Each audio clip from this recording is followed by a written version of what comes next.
My name is Christina Holmes, and I work at Wallace State Community College in the Center for Career and Workforce Development. In honor of National Apprenticeship Week, we have a special guest that we're going to be conducting an interview of sorts today so that we can learn more about apprenticeships. So at this time, I'd like to ask our guest if he could go ahead and just introduce himself and tell you a little bit about what he does. Thank you, Christina. My name is Michael Berdier. I am the Alabama Office of Apprenticeship Region 1 Project Manager.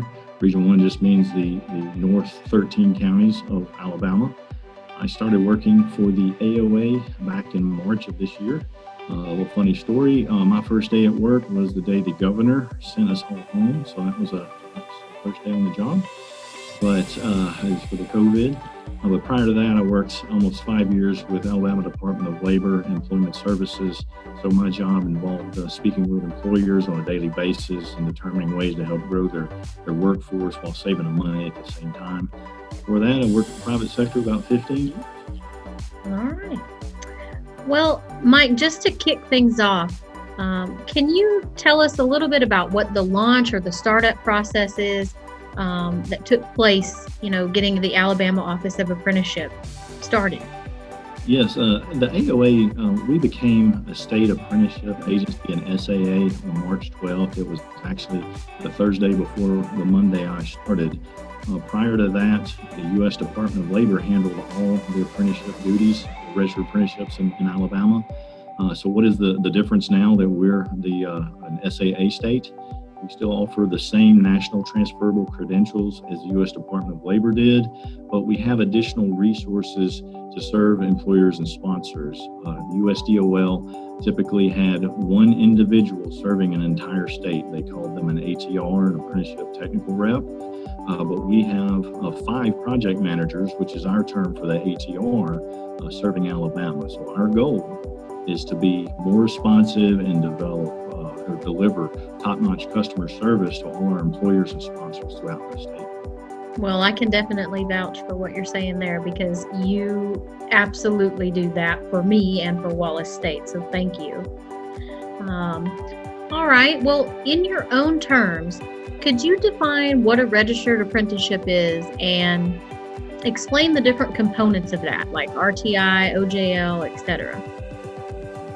The easiest way to think of a registered apprenticeship is just a standardized training program that combines 2 traditional sources of learning into one more efficient system. So what are those 2 sources of learning? The first one is the OJL, the on-the-job learning. That's the hands-on work experience, the real-world training because you're an employee at that company. The other portion of the training would be what we call related technical instruction, RTI. That's classroom instruction. So that's where you learn the theories, you do the labs, you learn the why, the how of what you're doing actually on the job. So why do I say that it's more efficient though to go through a registered apprenticeship program? Well, think about your other options if you don't use an apprenticeship. Let's say you wanted to go into a field that required a 2-year degree. Normally the process would be first figure out a way to pay for college, then enroll in college, take all your college classes, graduate, get that degree, then go out and look for a job, typically with 0 experience. So let's say that employer hired you, put you on the job tomorrow, very next day, right? And gave you a task. And now you remember that you covered that task back in college during that degree program, but it might have been a year and a half ago, and you're like, gotta get refreshed on it. Isn't it more efficient if you're taking the related instruction now, you're taking those courses today, this week, and you're being able to apply them on the job today, this week. You don't have to worry about remembering something that you did a year ago. It might be something you just did a week ago. And that's why I say it's typically going to be a more efficient way of learning. But in addition to that, I'll give you the 5 core components that's going to be required for a registered apprenticeship. So number 1, we're going to start with an employer. This is not a build it and they will come kind of model. This is one of those training programs where an employer needs to express interest. I have a position that needs filling. I need skilled labor for a certain occupation. So when they buy in, That's when we start developing the program. So component number 1 is checked off. That leads into component number 2 and number 3. Number 2 is your related technical instruction. That again is that theory. You need to understand the why of something working in order to fix it or to be able to actually do the job. I remember I was a service tech for a number of years. If I had just done on-the-job learning where I was watching someone fix something, that would be great if I was sent out on a call to fix that one problem. But if I didn't understand the theory of how it works when it's going correctly, then if the machine broke down and I had to come up with a fix on site, I would be in trouble. So that's why the related technical instruction is so important. Understand what it takes to get the job correctly done, and that's going to help you when you actually get the job, which leads to component number 3, that's on-the-job learning. You know, you're taking that knowledge you learned in class, you've done in labs. You can't really simulate real-world experiences. They can only do so much for you in college. They only have you so many hours. But when you go to work for that employer, you get to use that training that you're taking in class that week and apply it on the job. And you're actually employed. You're not an intern. This is real-world work. You are going to be paid by the level of performance that you can deliver. So you want to pay attention in class. You want to be able to get those subjects because the quicker you master them, the more money you're going to get. So that's component number 3. Component number 4 is going to be progressive wages. We just touched on. This is one of those scenarios where as you learn more, you can earn more. I would hate to go into a job or any kind of training program that might last 2 years thinking, okay, I know what the starting wage is, but are they ever going to increase me? I mean, is it just going to stay here? Do I got to, what do I have to do in order to see those increases? We call wage bumps. Well, with a registered apprenticeship, that is built into it. You will see when you hit your metrics, you get a raise. When you hit your metrics again, you get another raise.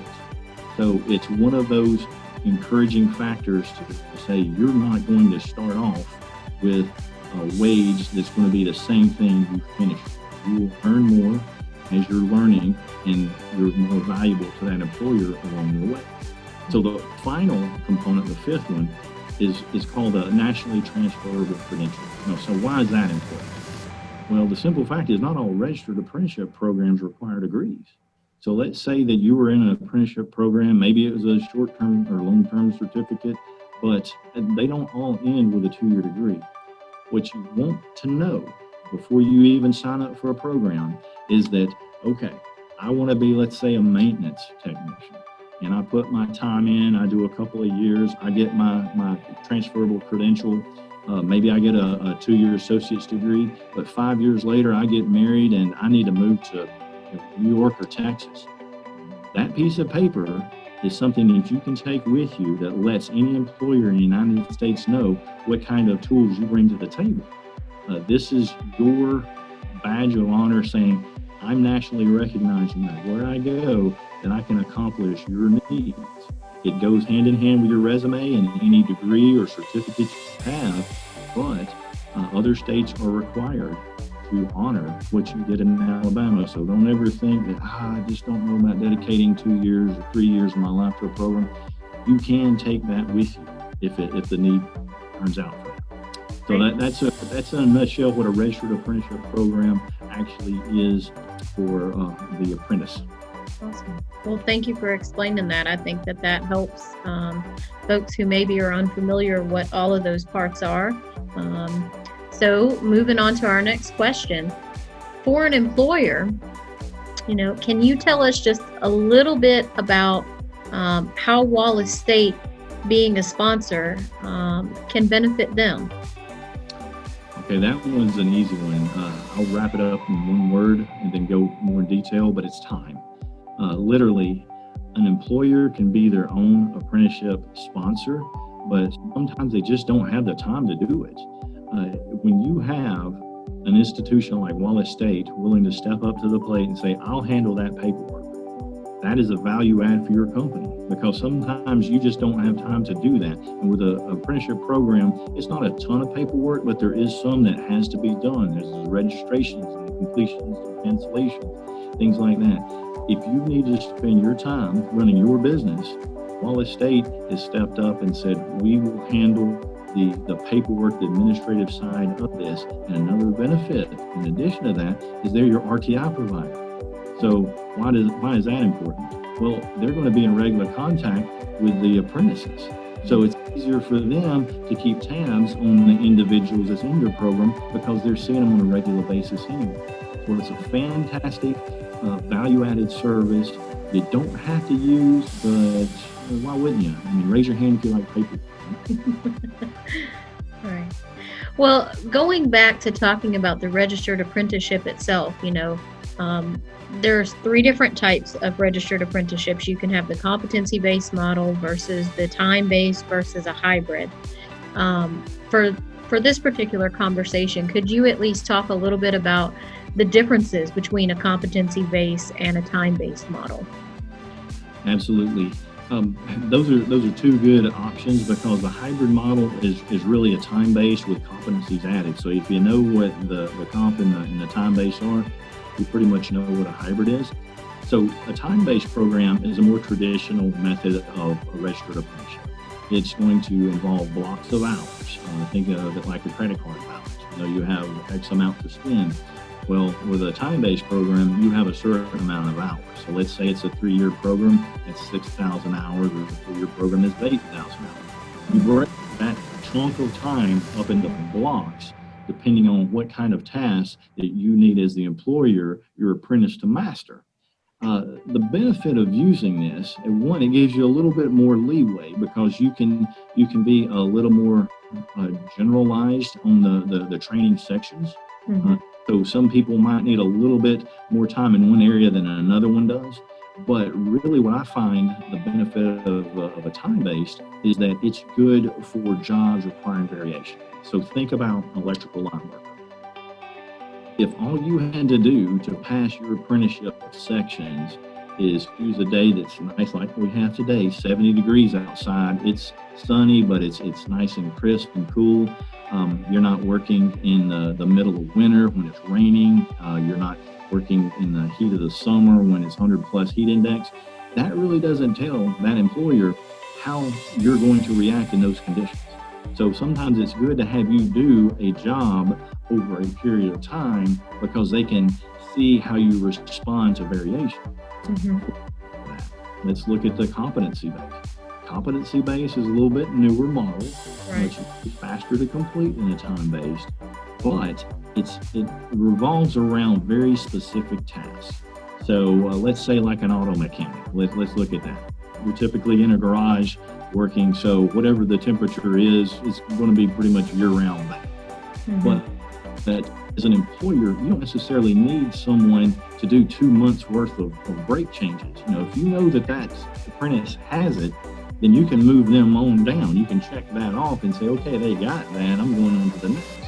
If that was in a time-based program and it specified, 500 hours or whatever the case may be, even 100 hours, even if you knew they got it, you still have to have them do that same task until their block of time is used up.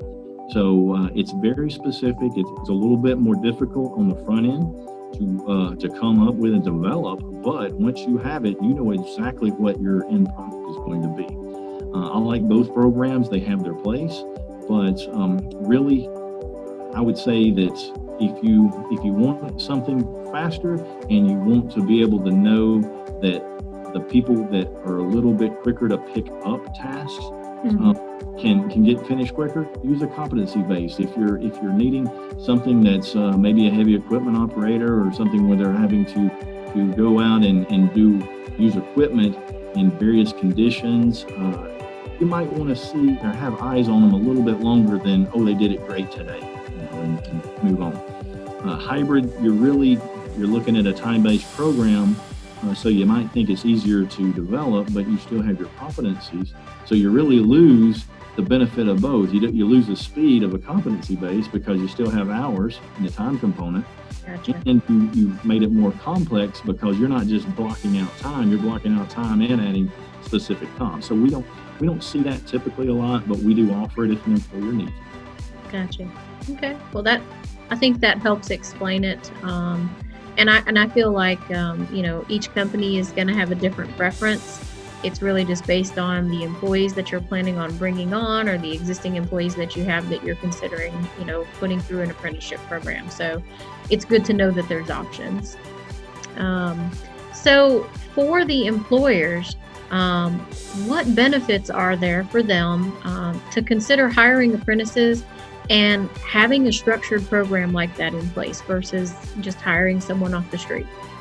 Okay, so the big benefits using that apprenticeship program for the employer is the customized training. You don't want to just cross your fingers and hope a student graduates exactly the training that you need for your company. Why not design a program that fits your needs? You're going to feed yourself exactly what your company is going to need. So at the end of the program, it's not something that you can come back and say, well, it really wasn't what I want, because you had input from the very beginning to say, I need that individual to be able to do A, B, C, and D. Right. So that's one of the huge benefits of the program. It limits the downtime of getting somebody upskilled. You know exactly what you're going to get when that individual completes. Second benefit would be the access to larger applicant pools. One of the reasons why you're here looking at a registered apprenticeship program is because you don't have a whole bunch of people beating down your doors with applications that say, hey, my resume's got 5 to 10 years of this exact job that you need. So you're needing to get more individuals applying and interested in this occupation. Mm-hmm. Registered apprenticeships lower the barriers to entry for individuals. We talked about that earlier, about the ability of an individual that's in high school that's looking to figure out what they're going to do when they graduate. Maybe they're at college. We've all seen the resumes that says some college on there because they kind of lost their way. They didn't know what they really wanted to do. Then we have the individuals who have been out of school for a while, but they don't see a pathway to get into the kind of training that gets them a career versus a job. So registered apprenticeships help open up that applicant pool. You can't hire rock stars if you don't have them apply. Another benefit would be the repeatability of this program. This is not a one and done. Let's say you got a real dire need of 6 people, maintenance engineers or software designers or whatever, and you fill them. This program doesn't go away. This is something that you can feed yourself. Your company can pull from this pool of workforce that's going to be churned out each and every year when you need it. So you don't stress out. You might have an aging workforce. You're worried about people retiring. Maybe you have machinists that are really good at manual machining, but nobody's coming in applying saying that they've got those skills. Well, do something about it. You have the ability now to develop a program that's going to generate individuals that can replace those people that are retiring. Always keep that pipeline in, because if you can't do a job, you lose money. Your competitor comes in and picks up that job. Right. We don't want that to happen. We want you to grow as big and as quickly as you want to. The last thing I would say would be increased retention. And this is a big thing for employers. When they invest in an individual, how are they going to ensure that individual stays with them? Well, nobody is a psychic. We can't predict the future, but the U.S. Department of Labor has done studies on registered apprentices who complete the program all the way. They go back 2 years and survey the companies they're working for, and there's around a 90% retention rate. So why would that be? I think that it's because they're not treated like a cog in a machine. You've invested a lot in them, and so they know that you have skin in the game with them, and they want to reciprocate that. They know that they are actually an important part in the success of your company, and that gives them a reason to want to make it a success. Okay. All right. Well, let's turn the tables a little bit and think about from a student's perspective, for those students who may watch this.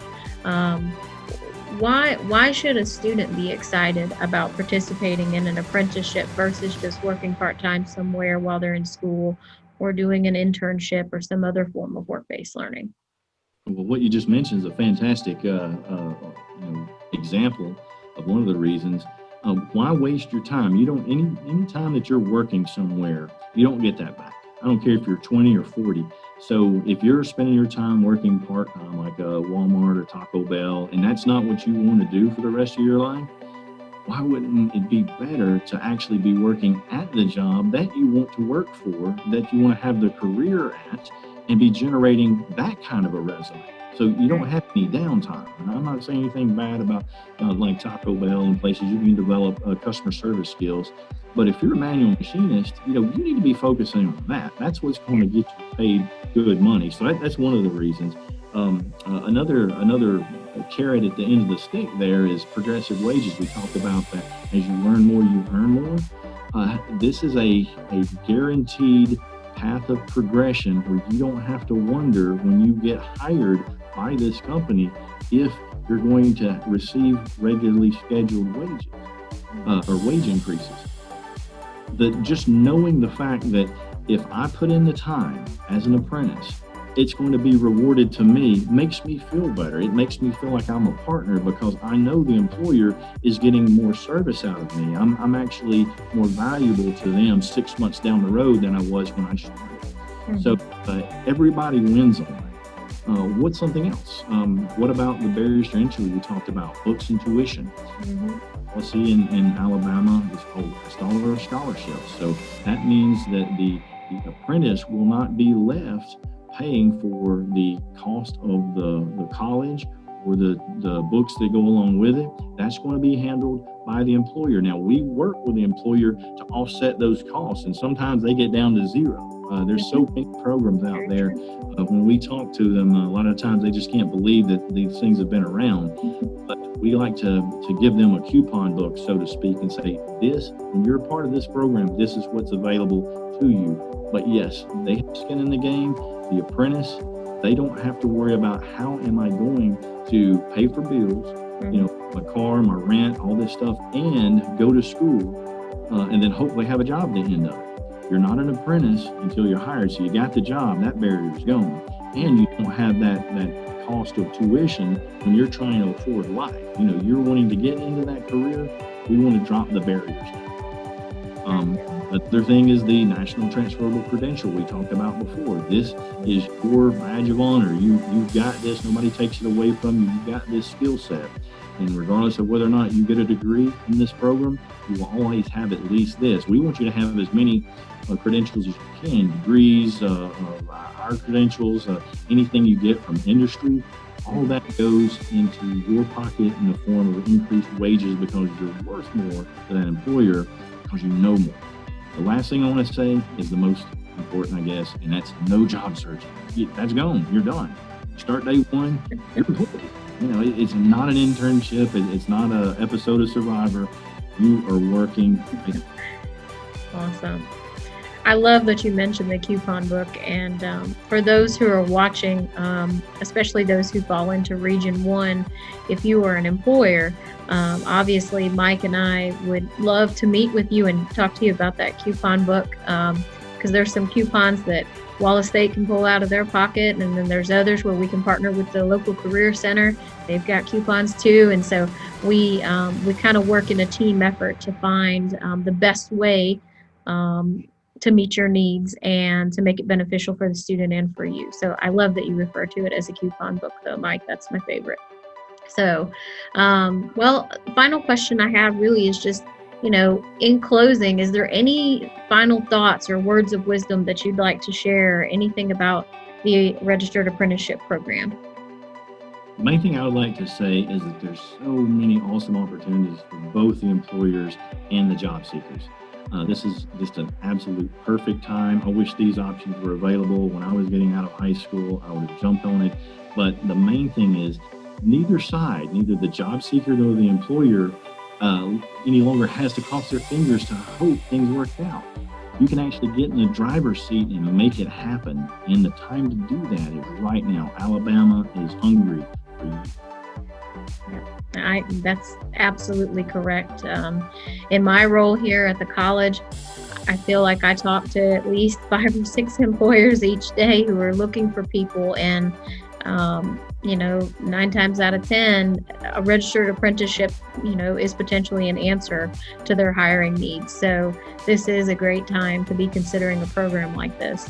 Well, Mike, I want to thank you so much for your time today and for answering all of these questions and sharing such great information. If you are a student or you are an employer who watches this and you want some more detailed information and would like to meet with myself or with Mike, I work here on campus as the Apprenticeship and Work-Based Learning Coordinator. I can be contacted via email at christina.holmes@wallacestate.edu, or my direct phone number is 256-352-8120. So you can reach out to me and I will connect with Mike and we will schedule a time to talk more about any questions that you may have.